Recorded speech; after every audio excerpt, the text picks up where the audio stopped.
Welcome everyone to this InHerShoos event, which is a conversation with Shelley Kerr MBE. Thank you all for attending and taking time out of your day.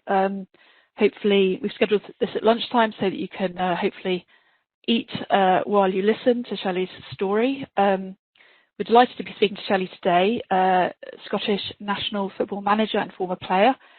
And by way of background, I should say that we are working with Shelley and her colleagues at Shoosmiths as we are supporting with Scottish FA and the development of girls and women's football, and looking to help the recruitment of 200 female coaches and 20 new female referees. Just before I introduce our guests, I just wanted to take a moment just to briefly tell you a little bit about InHerShoos, which is an initiative that we have started at Shoosmiths to bring together a network of female clients and contacts and provide a forum for you all to connect. We launched InHerShoos in February with an event in London with Dame Elizabeth Gloucester, former Court of Appeals judge and the first woman female judge to be appointed to the Commercial Court.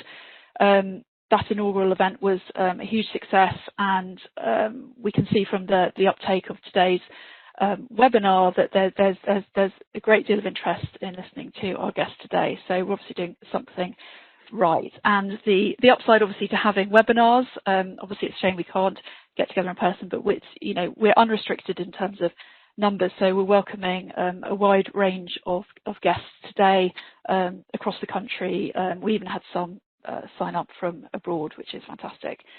So we are looking to gain some insight today from a world which is very different to the law, and one which I'm sure everyone would say has, until very recently anyway, been seen as a man's world, and some aspects of Shelley's story I'm sure will resonate with many of you, although we do work in a very different environment. My name is Susie Wakefield. I'm a litigation partner based in London, heading up our commercial insurance team. And I am passionate about pushing the envelope when it comes to gender balance and unleashing the potential of all women in the workplace. Jessica Berkeley is a corporate associate, also based in London, and she shares that same passion and has been instrumental in setting up the InHerShoos initiative, and Jess will be hosting the conversation with Shelley today. So just to introduce Shelley, for those of you who need a little bit more detail about her and her many accomplishments, I will just list a few. So Shelley currently manages the Scottish women's football team. She's a former player, and her playing career spans an amazing 20-year period from 1998 to 2008 with 59 appearances. As a player, she was described as uncompromising and tenacious, and I have to say that's a description I would be really proud of getting in our Chambers or Legal 500 directory as a litigator. She has won every domestic honour in Scotland and played in the UEFA Women's Cup. She began coaching with Kilmarnock and was player coach at Hibernian, where she captained the side to Scottish Cup and League double.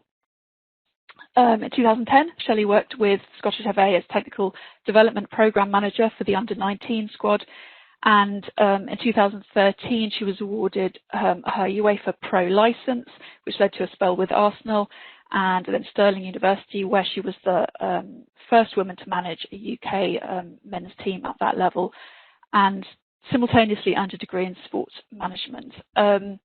She was appointed head coach of the Scotland women's national team in 2017. And just to top it off, Shelley was awarded an MBE in the 2019 Queen's Birthday Honour List for her services to women's football. So, with that said, over to Jess. Please don't forget you can all submit questions through the Q&A panel. So I'll be looking to that and can incorporate some of your questions as we go along, and I'm sure there'll be time for questions at the end as well. Jess. Thanks, Susie. Hi, Shelley. Hi, Jess. Hi. Hi. So I think probably the first thing to start off with is that I know that you started playing at a really, really young age. And do you remember at the time being aware of any challenges that might come with playing such a male-dominated sport and then later pursuing it at a professional level? Yeah, firstly, it's a real honour to be chatting to everyone today.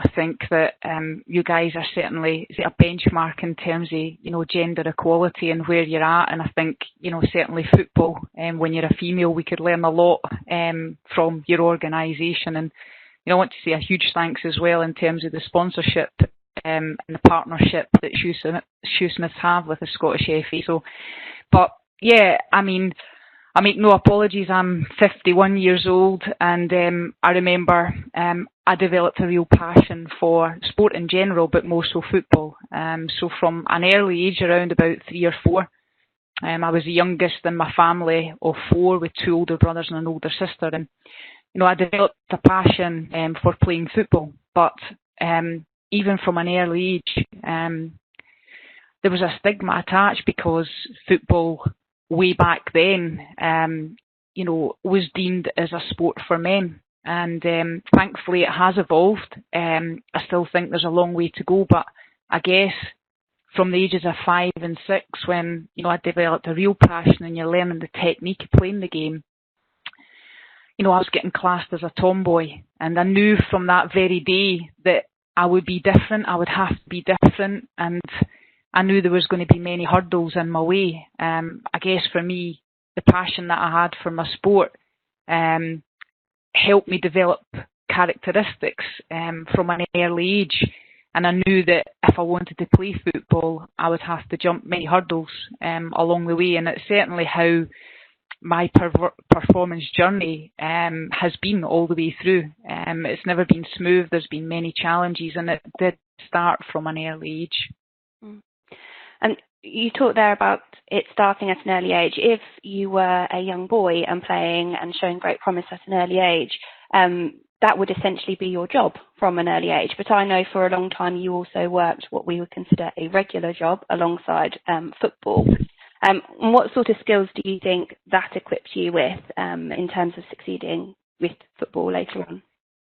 Yeah, well, you rightly said, Jessica, that, I think right away you didn't think there was going to be a career pathway. So if you were a young boy, you would emulate in Scotland. It was Kenny Dalglish who was the most capped male player, and you would get a professional contract at a Celtic, Rangers, a Hearts, Hibs. But for a little girl, your dreams were completely different because you didn't think that that was possible. So I ended up, progressing.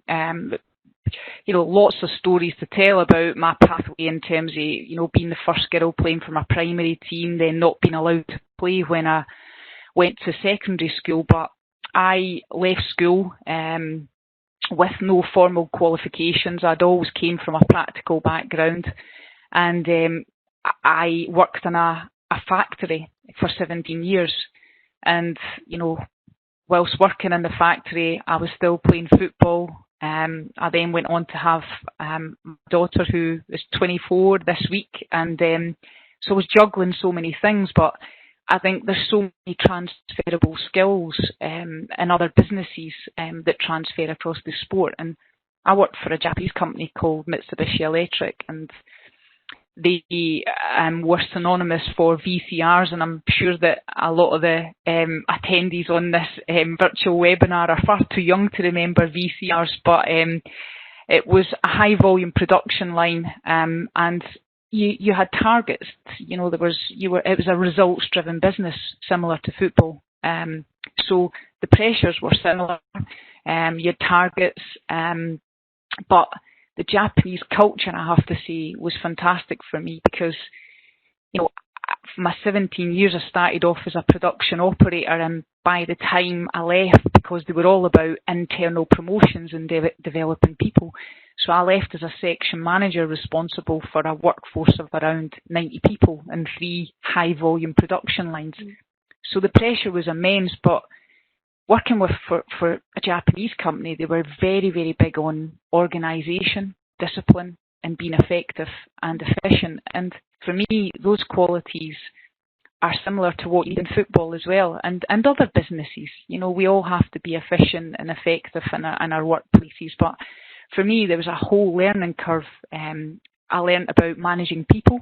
We had a predominantly young workforce, mixed genders, and I think for me the key thing is when you're in a managerial position or a leadership position, it is all about having this viewpoint of that everyone is unique. So the more experience and the more exposure you get to working with in that environment, then the more it equips you for other things you go into in life. So it was a very, very tough, and to make some comparison, you know, normally in football management now at the top end, typically what happens is the pathway is you've been a senior player, and this is in the male game, you've played for maybe 10, 15 years, the manager gets the sack normally in football, or they resign. That's what happens. It's different from other environments, and usually, you know, it's the most senior player. Yeah. So you go into a role that you do not you do not have the core skills to actually become a manager, so you get thrown in almost at the deep end. But my pathway and my journey has been completely different from some of my male counterparts, which I'm thankful for, because I think that it's helped me develop the skill set that I have today. Yeah, you actually touched earlier on taking some time out when you had your daughter, and you did take a number of years out, and I know that you used that time, albeit you weren't necessarily playing, to upskill and to learn about the sport, so that when you went back in, you had those skills that you were talking about just then. How did you find that progression back into football after having a period of time out, and what really drove you to go back to it? I think it's very difficult, you know, now, because there's a lot of working mums, and I think certainly in my time, I think the support has got better, but I do think that, you know, ambitious females need the same opportunities. I took my time out to develop some skills that I didn't have. I took time to reflect on, you know, my sport was football, so I observed a lot, I listened, I spoke to people, I watched the game, but I went to night school, it was at that time, to do some modules to try and develop, you know, academically, and, you know, help me, because modern technology is a big thing now. You know, coming from a predominantly practical background, I wanted to try and look at different theoretical parts of the job that might add to my skill set. So, but it was very difficult, and had it not been for my support network of family and friends, I certainly wouldn't have been in the position to go back, and, you know, especially financially as well. I think a lot of people, when they think about football management, that, you know, when you lose your job, you get a payoff of, you know, £6 million, £7 million. Certainly in my case, it's a million miles away from that, so you still have to earn a living. But certainly I took stock, I reflected a lot, but I have to say it was very, very tough, and you know, you miss, when I took the time out, I was conscious I wanted to spend time with the family, but equally I felt guilty of the prospect of me going back into full-time employment and full-time sport and being a player and then subsequently a manager, because I thought, how would people see that? Me obviously prioritising work as opposed to my family, and that's something that even now there's almost a little part of guilt. I have a really good relationship with my daughter now, and she tells me the opposite, so I'm thankful for that. But I can totally resonate and understand that, you know, females in the workplace, it can be quite a challenge to actually do both and go back at the same level or try and get to the same level. And I think for me, there should be more done to support females in those situations. Yeah, I think that will definitely resonate with a lot of the women that are on this webinar. Certainly across most industries, I think a lot of women have the same fears, that if they take some time out, that they are going to be on a back foot in terms of career progression. I mean, anyone looking at your bio and your career would say that you have actually enjoyed great success. But do you think there are things you haven't yet done that you want to do? So any unfilled potential And to what extent would you say that you've experienced challenges along the way because of your gender in light of that? Yeah, I think that for me in football, I'm sure I don't know how well versed everyone is in the call, but just to give you, some context, in the top leagues in the world, there's not a female coach at the top end. I think I was the first female in the UK, and it was only at the 5th year, working in the 5th tier, which is a relatively low level. And I think that's something that's eluded me so far in my career, not having the opportunity to go and work in, at the top end. So I am very ambitious. I'm also a realist. I think it would take an extremely brave board of directors or chief executive or owners of clubs to appoint a female. Do I think that females out there in football are equipped to do the job? Absolutely. Is it something that I would love to do? Yes, I'm very ambitious, and I use the analogy. It's probably the wrong one to use, but there's a nut there to be cracked, and it's not. For me, it's not about just the accolade of being the first. It's about your skill set and your belief and confidence that you can do a good job at that level. I'll touch base. I know. Susie mentioned about me achieving my pro licence status in 2013. That's the highest qualification in football that you can get. And to work in the English Premier League, for example, Mikel Arteta for Arsenal, for example, or Ole Gunnar Solskjaer at Man United, they have this pro licence. Everyone has to have that. I achieved that in 2013, and I was in a cohort of around 20 people, and obviously I was the female Scottish woman that was on the course. And a lot of my male counterparts have went on to get significantly high-profile jobs. And you guys might think, well, you're in a high-profile job because you're the women's national team manager, but in comparison to the roles that they have, then it's so much on a smaller scale in terms of the remuneration, in terms of the conditions, in terms of everything, but also profile. So, and going through that course, it's a 2-year course. It's similar to doing a degree course, but obviously on football. And I had a conversation with my peers that were on the course, some big names in football, both north and south of the border.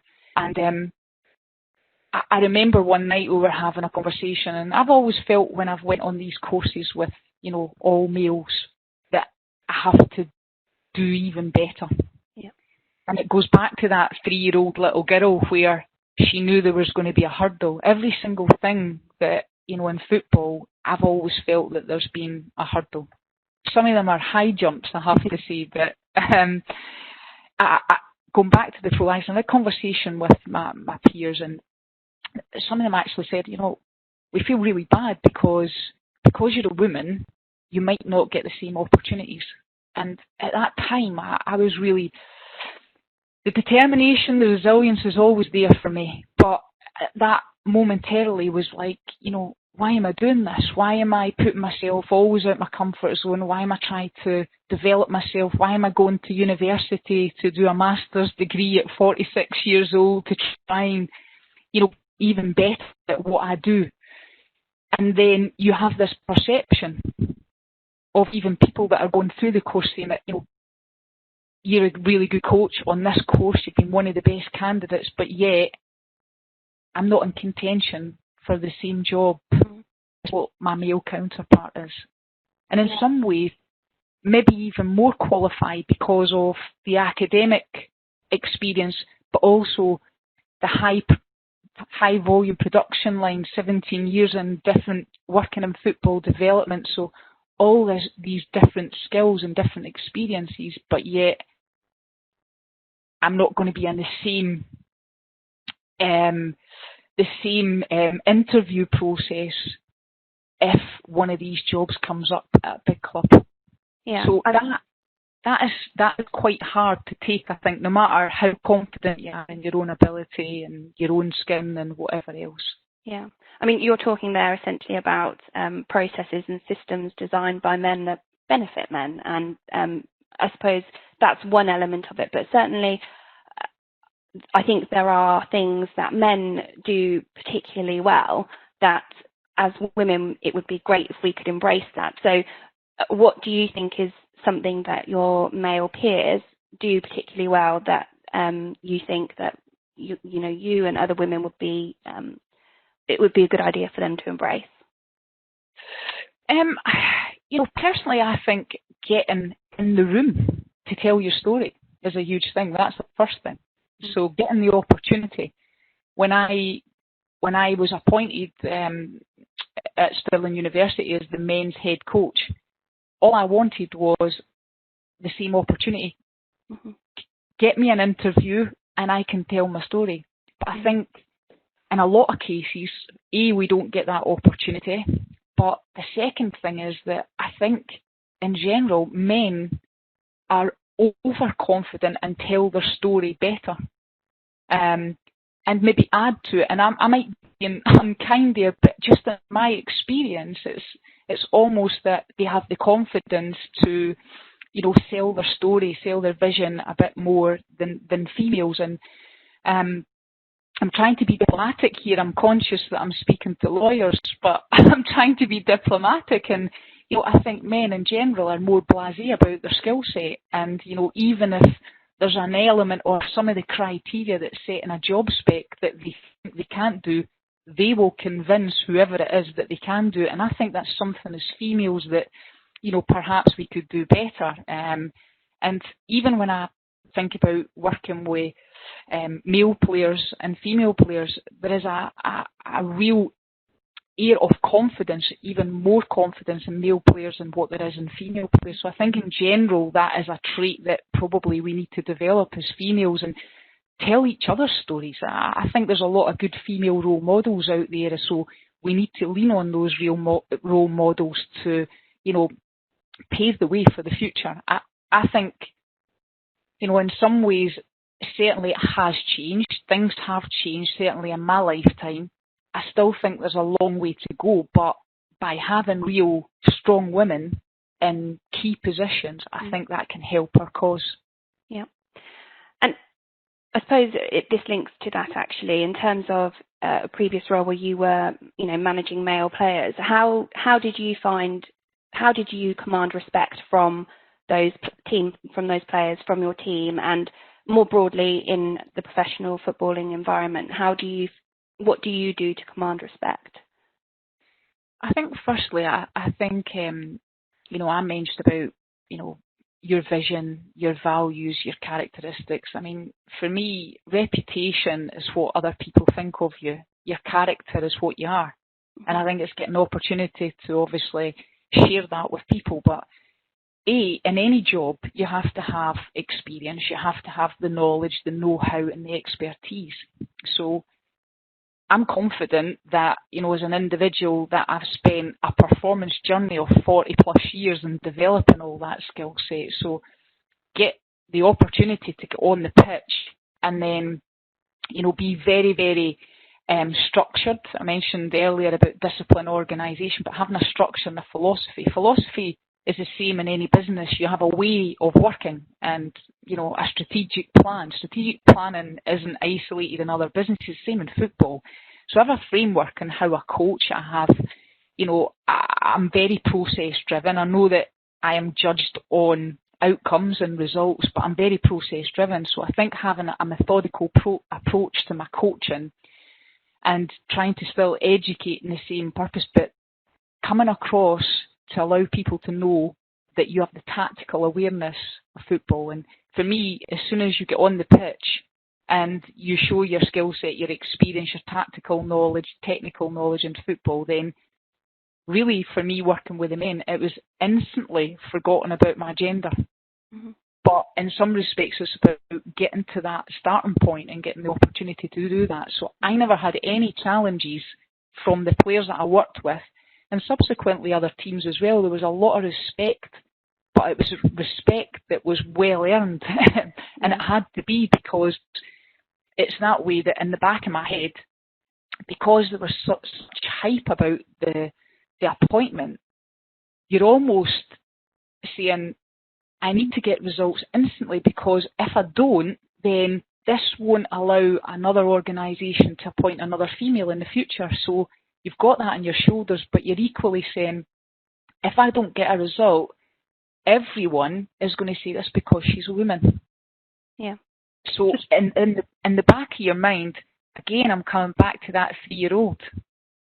When you get involved in football, when I started kicking a ball in even the local community and someone's calling me a tomboy or girls can't play football, it's back to that 3-year-old again. Someone's telling you can't do something. So it's the resilience, the confidence, and being able to have no fear in terms of your own ability to, almost say, this is a passion that I have, but it's an expertise that I've gained over 40 years, and, I'm going to continue to develop myself as a person to get the best out of other people, because ultimately as a manager, that's what you do, regardless of what field of expertise you're involved in, whether it's business, whether it's law, whether it's sport. That's what you do as a manager. You want to develop people and develop other leaders, and that's what you do as a coach and a manager. If I can just interject, Shelley, and picking up on a question that's come in from one of the attendees. Just circling back to those situations where maybe you felt you weren't going to get the same opportunities as others, even though you were as well, if not better qualified. Were there times when you felt like throwing your hands in the air and giving up? And how did you deal with that feeling? Likely there were occasions when you had those moments, and there's probably a little bit of that day on day. And any comments on how you dealt with that, either day to day or at those bigger sort of crossroad moments? I think keep fronting it up. That's the key message. I think that momentarily, I can't deny it, sometimes you feel like you are hitting your head against the brick wall and saying, why am I doing this? But the investment for me in my lifetime is too much to give in. And that's my big statement to everyone that goes through similar challenges. And, sometimes if you're a woman and you come across as being confident, people think you're bossy, people think you're arrogant.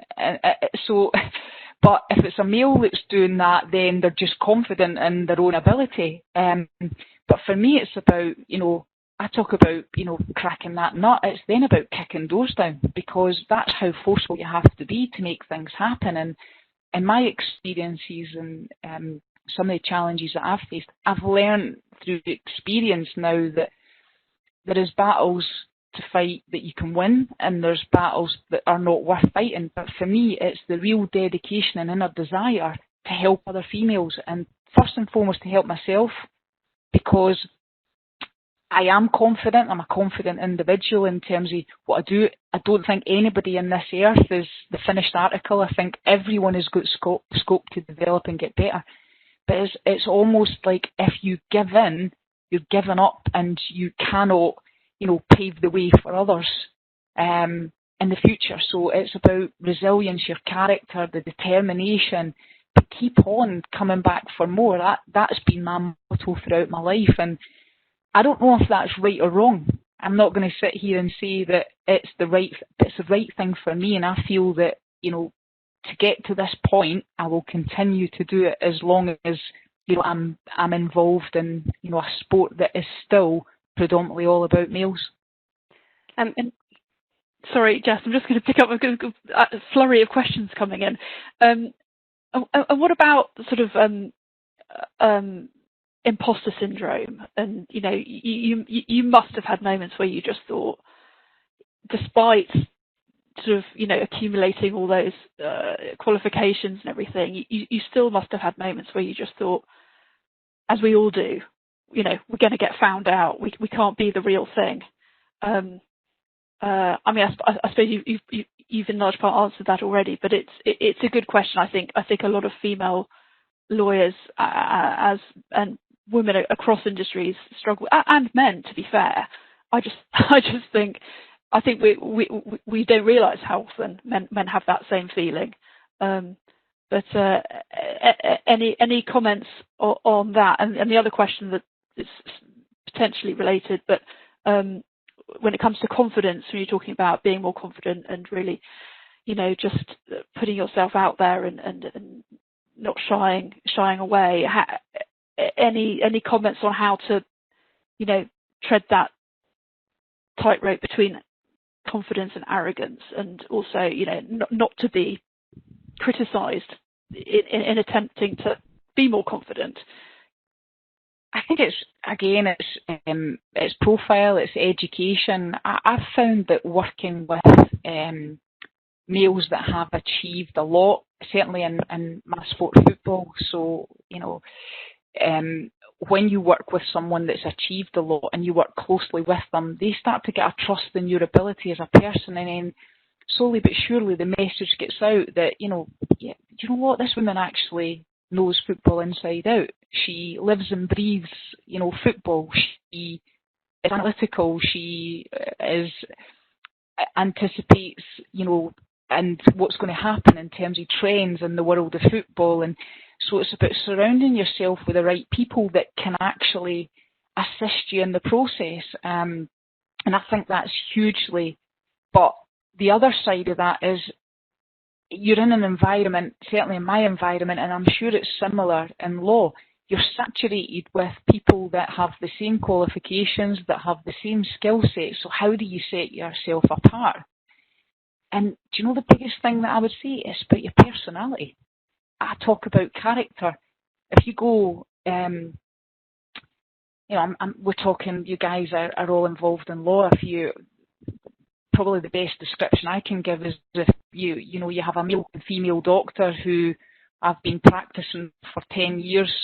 They've got the same experiences. They've worked in, as locums, they've worked in a GP. So what sets them apart when they have the same skill set? It's your personality. It's how you deal with people. And for me, that's a continuous progression within your own development. And I think it's hugely important, especially when you get up to high-end positions, the personality one. And, for me, that is the one that, how do you get better at that? That's only through your own experiences that shape you into the person that you are. So, and in football, we're synonymous with it because, the one guarantee is that you'll lose your job at some point. You have to be resilient. You have to be thick-skinned and so on and so on. So I don't know if that answers the question, but for me it is about,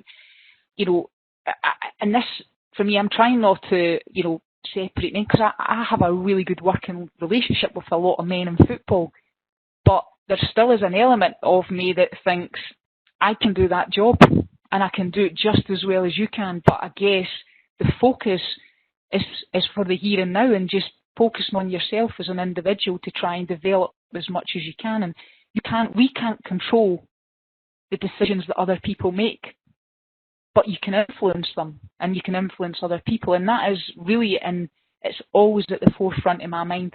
How can I influence in the right way by being who I am and, sharing the experiences that I have and, articulating what I can give an organisation. I think that's ultimately, key to the success. And if it doesn't happen, I'm going to, when I eventually retire, and if it doesn't happen for me, the aspirations that I have, I will be saying I've done everything that I could.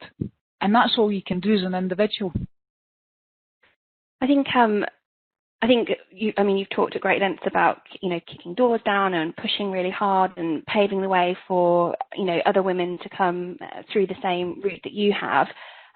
When women get to the level that you are at, or indeed maybe one day in the future even further, what would you say would be the biggest challenge in terms of bringing women's football and men's football more in line? Because there is quite a big discrepancy, and someone has asked a question around the issues around pay and general equality.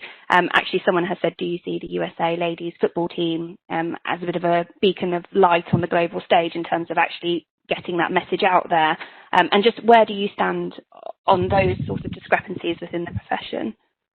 I think the first thing is that, in terms of females crossing over to work in the male game, first and foremost, you have to want to do that. Because I think a lot of female coaches, certainly at my level, that have a pro licence or work within national governing bodies, etc., they don't all want to work in the men's game. So you have to have for me, I see football as football. I see it as a game that's played by different people. I don't see it being women's football, men's football, boys, girls, youth, whatever the case may be, disability football. I see it as a game that's just played by different people. So my passion is football. So that's the first thing in terms of, that crossover of female. So they have to want to do it. It will take for one person to do it. And I think it's closer now than it ever was. I think if you'd asked me 10 years ago, I would have said not a chance. If you're asking me now, I still think there's a minute chance, but I do think it's possible. So my thought process is there's been a shift. In terms of the equal pay, I think that in terms of the jobs that you do, if it's the same role, then it should be the same pay. However, in terms of playing, I think the women's game is still evolving. So we don't generate the same amount of income and revenue, and it's a cost implication to clubs, for example, and organisations, because you aren't bringing in the same revenue. So I think we still have a long way to go, and we've got a lot of work to do to fill stadiums. Obviously not just now, because none of us can, but in the future, I think that's where the women's game should be first. So I'm not saying that female players should get the same as their male counterparts. However, the US women's national team have been serial winners, and they've brought in more revenue than their male counterparts. So in that situation, I do think there's cause for them getting, the pay that they deserve, and they think that they deserve, because they have generated success over, and it's not just, over the last 1 or 2 years, it's been over the last 20 years.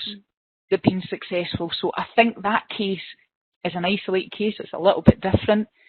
But in terms of role, so for example, we have 2 female head coaches in the Scottish FA under 17s, 19s.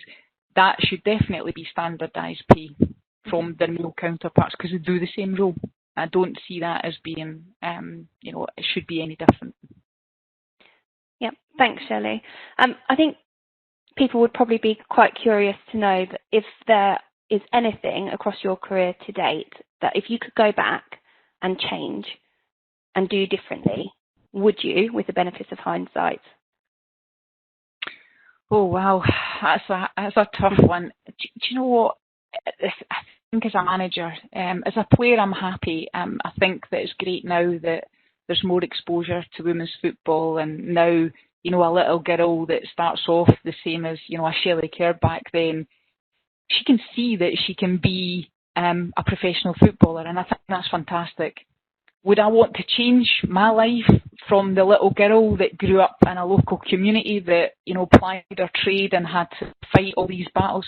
I wouldn't, because I think that it's equipped me better to deal with a world that is, full of critique. And I think if you want to obviously float above the water, then you have to be able to deal with that. You have to have that thick skin. And I think if I'd been born in a different era, then it might have been difficult. So I've made many mistakes, both as a manager in my professional life, but also in my personal life. But I think all of those things equip you to develop the characteristics that I was speaking about earlier, that, really defines your personality and who you are. So, of course, there is mistakes that I've made as a manager. I think all managers are similar. You don't go through managing people without, getting things wrong. But I think, for me, I definitely wouldn't change the era that I was born and some of the challenges that I've had to, because I think it's helped me, if that makes sense, to where I've got to today. Yeah, I mean, you talk there about criticism, and how, over the years, how have you dealt with that, especially as the media have, increasingly been interested in your career progression and what you do, and especially nowadays in, the world of social media where, anybody can be behind a keyboard. How have you dealt with the criticism that you have received throughout your career? Yeah, it is. I think it's tough, and I think probably the person that's least protected, certainly in football, is the manager, because you can't respond. If you respond, people think it's a weakness, and then you get even more abuse. I think for me, the biggest thing is about your family and friends, because I think it's the hurt for them that matters more to you as a manager, because you kind of, even though it's not right, you kind of accept that it comes with a role, even though it shouldn't, because no other environment gets that. You know, if you're a manager in any other business, you're not getting the scrutiny that you get in football management. And, you know, I kind of try and,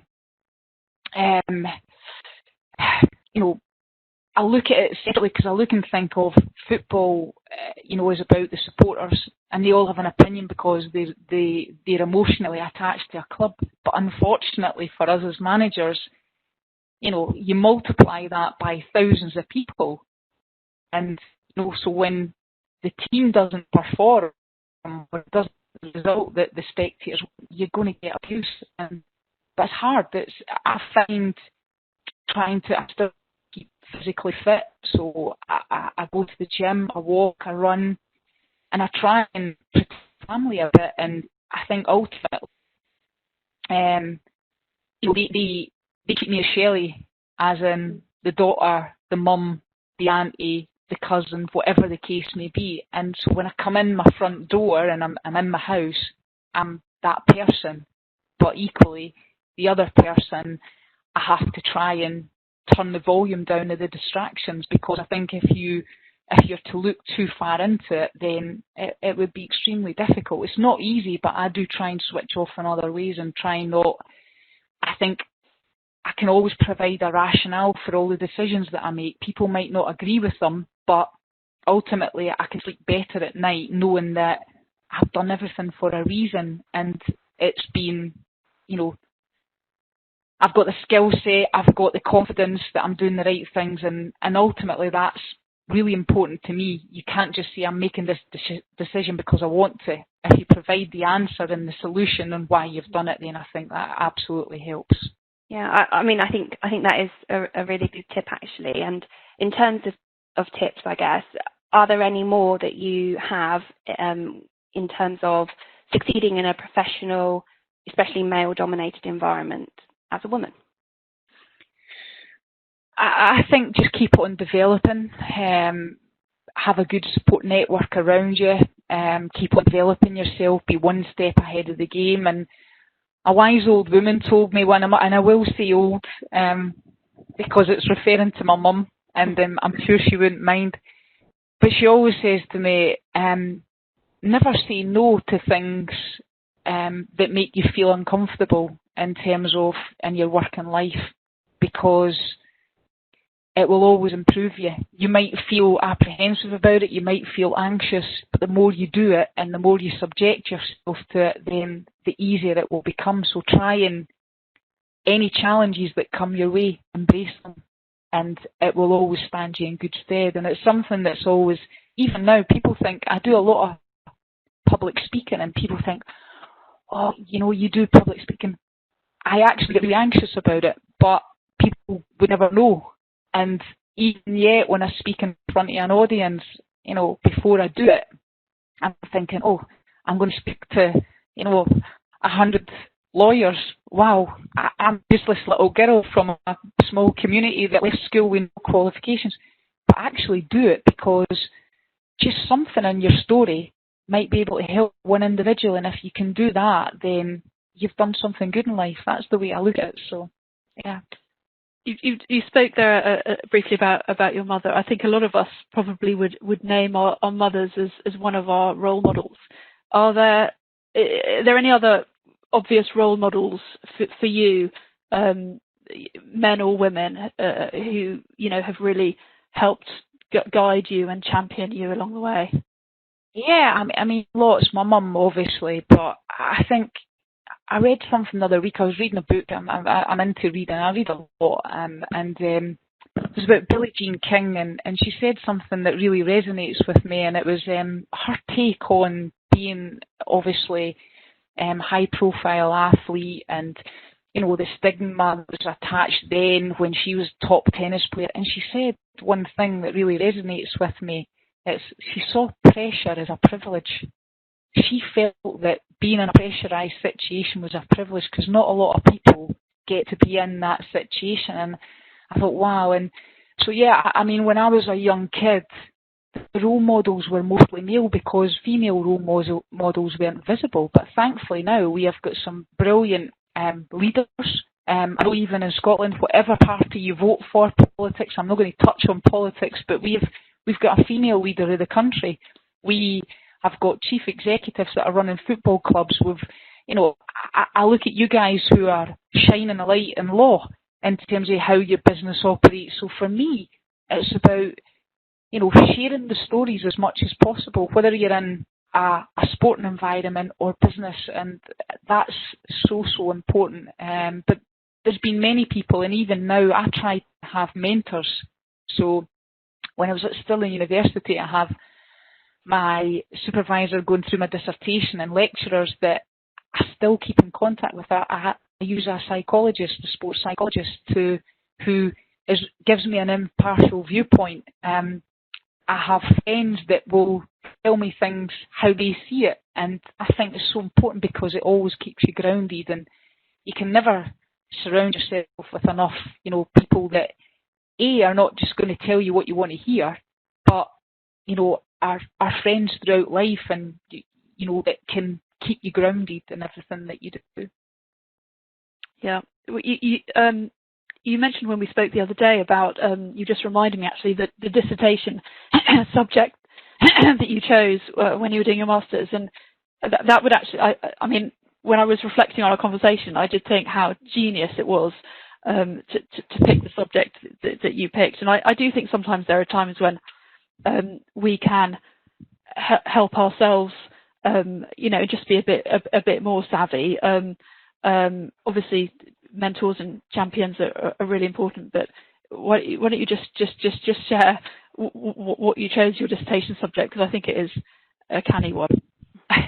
Well, obviously, I've done my master's degree in sports management, but obviously my passion is football. So I decided, after going through the pro license and hearing my peers talk about, you might never be able to crack that nut. So I chose a topic of, from a human resource management perspective, and it was the process of appointing a professional football manager. So I interviewed professional clubs in Scotland, so either a chief executive or an owner or a board, a director, and I asked them about the process of recruitment, if there was a process, which in football there sometimes isn't.